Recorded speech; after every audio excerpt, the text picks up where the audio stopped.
대부분 사람들은 착각한다. 세일즈보다 상품이 중요하다고. 하지만 세일즈는 상품만큼 중요하다. 팀 페리스. 유튜브는 여러분과 저를 위해서 일해주는 로봇입니다. 여러분과 제가 잠을 잘 때도 고객들을 불러 모아주죠. 하지만 구매 전환율은 세일즈에서 나옵니다. 그래서 오늘의 영상은 세일즈의 교과서와도 같은 시알디니의 인플루언스를 토대로 만들어졌습니다. 상호성 원칙은 받은 것에 대해 보답을 하는 원칙입니다. 이 원칙은 진화론적 유산이죠. 석기시대 때는 생존을 위해 서로 간의 도움은 필수적이었습니다. 서로가 돌아가면서 보초를 설 수 있게도 해줬고 서로가 힘을 합심해서 큰 동물을 잡을 수 있게도 해줬죠. 때문에 여러분과 저의 DNA에는 상호성 원칙이 자리 잡았습니다. 친구나 지인한테 공짜로 선물을 받으면 그 다음에 내가 보답해야 될 것 같은 그 느낌이 이 원리인 거죠. 그게 보통 상식이기도 하고요. 그리고 이 원칙은 세일즈에서도 적용을 할 수 있습니다. 예를 들면 무료 샘플, 프로모션, 작은 선물들을 선물해 주는 거죠. 그래서 강의 영상을 홍보할 때도 무료 샘플을 주거나 아니면 나만의 노하우 같은 것들을 푸는 겁니다. 그럼 상호성 원칙에 의해서 구매 전환율은 훨씬 더 높아지겠죠. 이런 면에서 유튜브는 상호성 원칙이 자연스럽게 쓰여지고 있기도 합니다. 여러분과 저는 이미 무료로 된 콘텐츠를 사람들에게 뿌리고 있으니까요. 그리고 여러분과 저의 콘텐츠는 상품의 품질을 예상 가능하게도 만들어주죠. 때문에 진짜 좋은 콘텐츠를 계속 만들고 사람들과 나누다 보면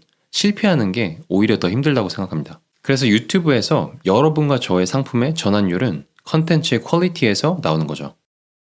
일관성에 대한 원칙은 말 그대로 일관적이어야 된다는 인간의 심리입니다. 우리는 어떤 말을 뱉었을 때 그 말을 계속적으로 지켜야 된다는 그런 심리를 가지고 있습니다. 반대로 다른 사람한테도 이런 일관성이 보여지기를 원합니다. 일관적이지 않은 사람한테서 우리는 모든 신뢰를 잃어버리죠. 예를 들어서 저는 어떤 걸 하기 전에 동영상 100개를 만들기로 약속을 했습니다. 그런데 제가 동영상 70개, 80개째에 상품을 팔기 시작하면 저는 모든 신뢰를 잃어버릴 겁니다. 제가 생각하기에 약속과 일관성을 지키는 가장 쉬운 방법은 그냥 솔직해지는 겁니다. 자신의 생각을 그냥 있는 대로 다 드러내는 거죠. 자기를 꾸미는 순간 머릿속에는 두 개의 프로세스가 돌아가게 됩니다. 자신을 꾸미는 게 단기간에는 훨씬 더 유리할 수도 있습니다. 하지만 장기적으로 봤을 때는 엄청나게 힘든 일이죠. 5년, 10년 동안 두 가지 생각을 프로세스해야 되는 거죠. 그래서 내가 저번에는 이런 말을 했나? 몇 년 전에는 이런 말을 했었나? 이런 것들을 계속 기억에 남기고 있어야 되는 거죠.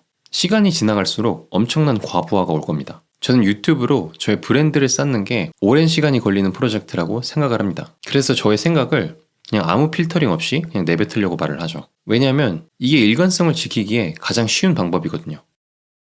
사회적 증거는 다수를 따르는 행동입니다. 석기시대 때 다수를 따르는 건 생존에 필수적이었을 겁니다. 맹수들이 쫓아오는 상황에선 다수를 따르는 게 상책이니까요. 멈춰서서 생각을 하는 조상들은 대부분 맹수들에게 먹혔을 겁니다. 하지만 현대사회에서 이 본능을 따르는 건 위험하죠. 모든 투자의 대가들은 본능을 따르지 말라고 합니다. 다수를 따르는 건 항상 위험하다고 말을 하죠. 물론 대가들이 아무리 이렇게 말을 해도 다수는 다수를 따라갑니다. 본능인데 어쩌겠어요. 다수를 따르는 본능은 그 누가 뭐라고 해도 잘 바뀌지 않습니다. 그리고 이걸 세일즈에서 이용할 수도 있죠. 여러분과 저의 상품에 다수의 흔적을 남기는 겁니다. 음식점이 별점 리뷰를 해달라는 것과 똑같은 원리죠. 사람들은 별점이 아주 높은 대신 별점이 별로 없는 것보다 별점이 많고 적당히 별점이 높은 곳을 훨씬 더 선호합니다. 저도 가끔씩 배달의 민족을 시킬 때면 별점이 얼마나 많은지를 항상 보게 됩니다. 예를 들어서 5명이 5점을 준 것과 500명이 4.9점을 준 것 중에 대부분은 두 번째를 고를 겁니다. 저도 마찬가지고요. 때문에 세일즈를 할 때 여러분과 저의 상품에 댓글과 별점이 얼마나 달렸는지를 보여주는 건 상당히 중요합니다. 그런 사회적 증거들은 구매율을 훨씬 더 높일 겁니다.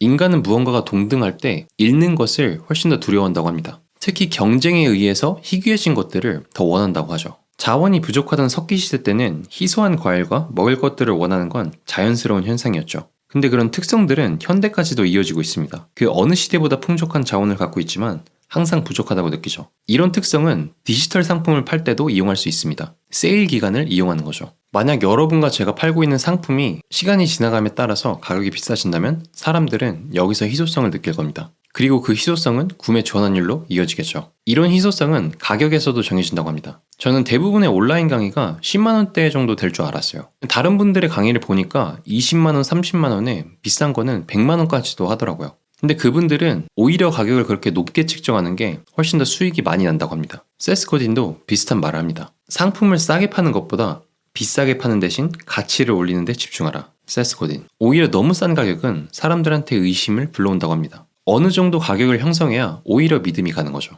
저도 유튜브를 시작할 때 삼각대를 사려고 한 적이 있습니다. 근데 이상하게 9,000원짜리보다 3만원짜리 삼각대를 사게 되더라고요. 3만원짜리가 더 좋은지 아닌지도 사실 잘 모르겠습니다. 근데 제 뇌에선 이런 프로세스를 거쳐간 거죠. 싼 건 싼 이유가 있을 것이다 라고요. 인간의 뇌는 귀찮은 걸 싫어하기 때문에 가격으로 어느 정도 퀄리티를 측정합니다. 일일이 따져보는 건 귀찮거든요. 저도 그런 특징 때문에 2만 원이나 더 주고 삼각대를 산 거죠. 그래서 미래에 디지털 상품을 준비하시는 분들은 가격을 타협하는 대신 퀄리티를 높이는 걸 추천드립니다. 내가 할 수 있는 최대치까지 가치를 끌어올려서 비싼 가격이지만 그 비싼 가격보다 훨씬 더 높은 퀄리티의 상품을 만드는 거죠. 물론 지금까지 제가 말했던 전략들은 이미 신뢰가 쌓여있고 여러분과 제가 뿌리는 무료 콘텐츠의 퀄리티가 좋아야 가능하겠죠. 저와 여러분의 콘텐츠가 형편없다면 이런 전략들은 아무 의미가 없을 겁니다. 그래서 저는 이분의 말씀이 참 와닿더라고요. 고객들에게 끝없는 가치를 주면 돈은 따라온다.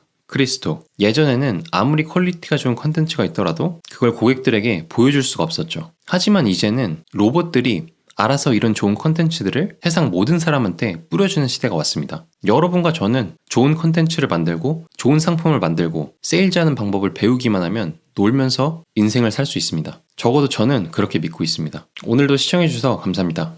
유바.